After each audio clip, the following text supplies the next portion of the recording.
Miss Lanehart. We've been working on drawing your own characters. You gave them some super strengths and thought about what they would be wearing, what they might be holding.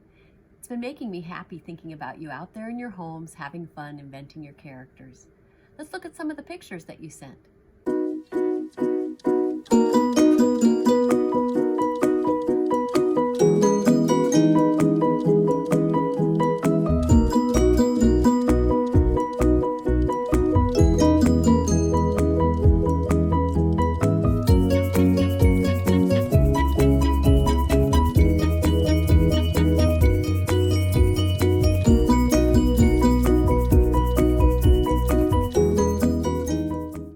Today we're going to get started drawing comics with your characters.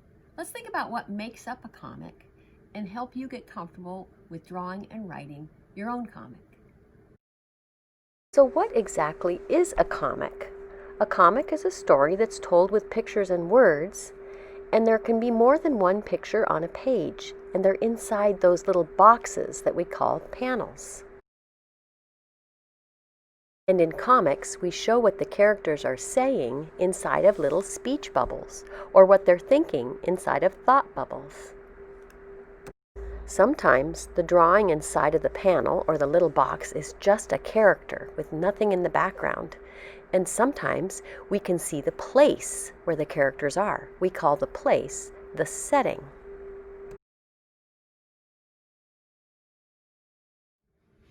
So let's start by talking about those panels or those boxes that are on the page that the story, pictures, and writing are inside of.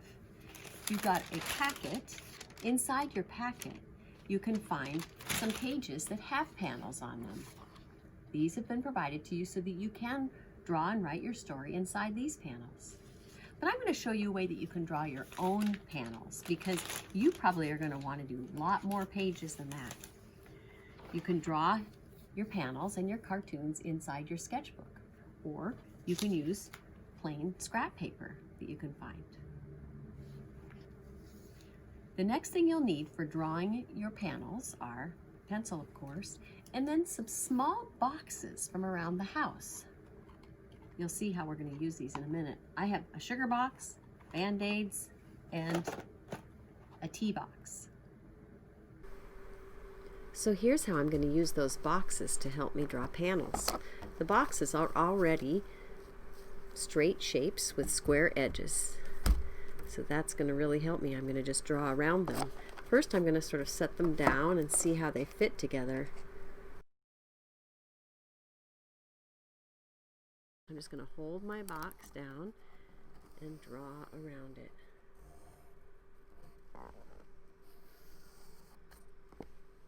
And if there's kind of funny little marks, you can fix those by just erasing them and making them a little straighter.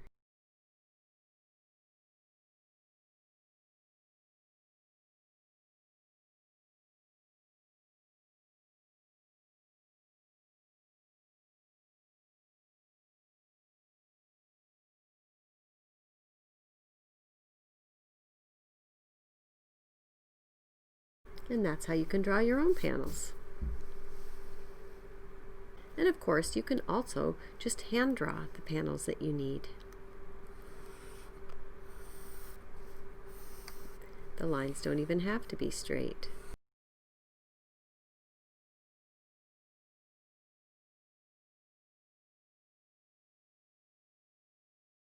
I noticed that in some of your drawings, you're already starting to write what the characters are saying inside of speech bubbles.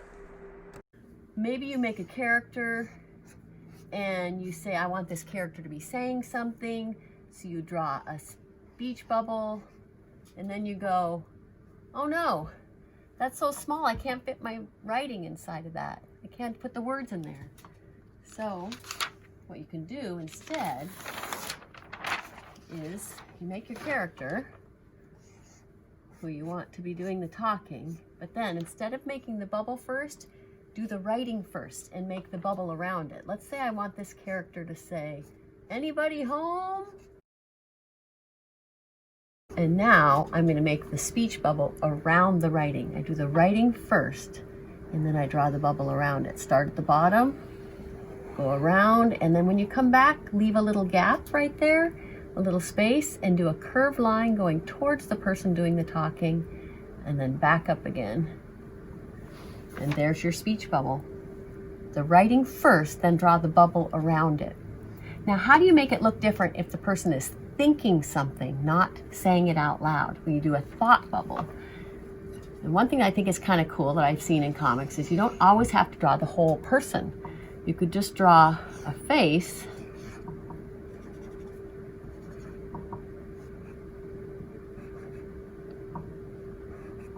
and what if they're just thinking, should I answer? I'm going to write the words first and then do the bubble around it.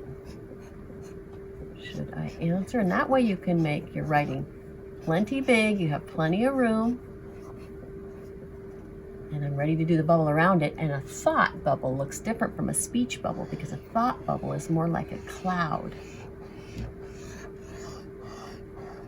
And instead of that little pointy, curvy shape going towards the mouth, you do little mini clouds that get smaller and smaller and smaller as they get closer to the person's head. Speech bubbles and thought bubbles are one of my favorite part of comics.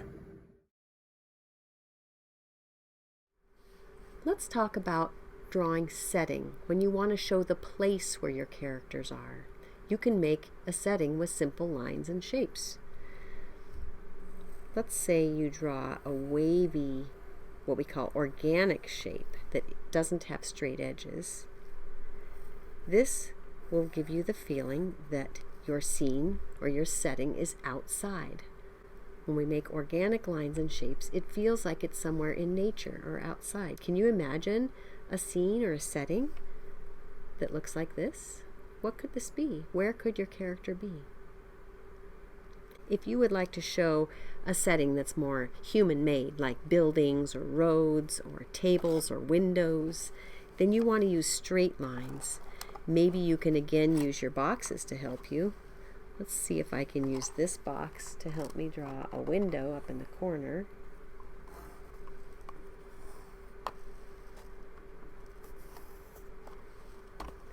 And maybe this box can help me draw the floor. And it looks like an indoor scene. It's just a couple lines and shapes, but because I've made the shapes straight edged, it looks like these things are human made, like a building, a room, or a city. So the kinds of lines and shapes you draw can, in a very simple way, show a setting. Okay, artists, now that we've thought about how we would draw those panels, those boxes on the page that we show our story in, and speech and thought bubbles that show what our characters are thinking or saying, and even some ideas about setting or place and how we can show that with simple lines and shapes. It's now time to dig in and really think of your stories about your superpowered character. To get ready for writing your own story, go back to your drawing of your superpowered character. Spend some more time thinking about your character.